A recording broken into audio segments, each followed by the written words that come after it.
పెట్టినారు, రేపు రైతు భరోసా పెడతారు. దాని తర్వాత నీకు లోన్ ఇవ్వాలంటే కూడా నువ్వు పంటకు సాగు చేస్తున్నావని ఎవిడెన్స్ ఏమైనా అడుగుతాడు. ఇంతకుముందు మమ్మీలు అడుగుతుండ్రి, వీఆర్ఓలు మనకి ఏం చేస్తున్నారంటే సాగు చేస్తున్నట్టు ఒక సర్టిఫికేట్ ఇస్తుంది.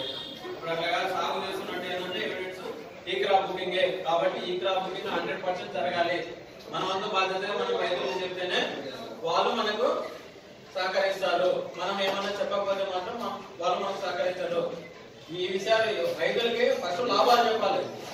లాభాలు చెప్తేనే అతను కూడా ఇంత లాభం ఉందని అనుకొని అతను కూడా ముందుకు వస్తాడు. మనం చెప్పకుండా మనకు అతను ముందుకు డౌట్స్ రేపు మాత్రం కంపల్సరీ రైతులను అయితే తీసుకురావాల్సిందే. ఈ విషయంలోనైతే ఎటువంటి రిస్ట్రిక్షన్స్ కానీ ఏమైనా అనుకోకండి.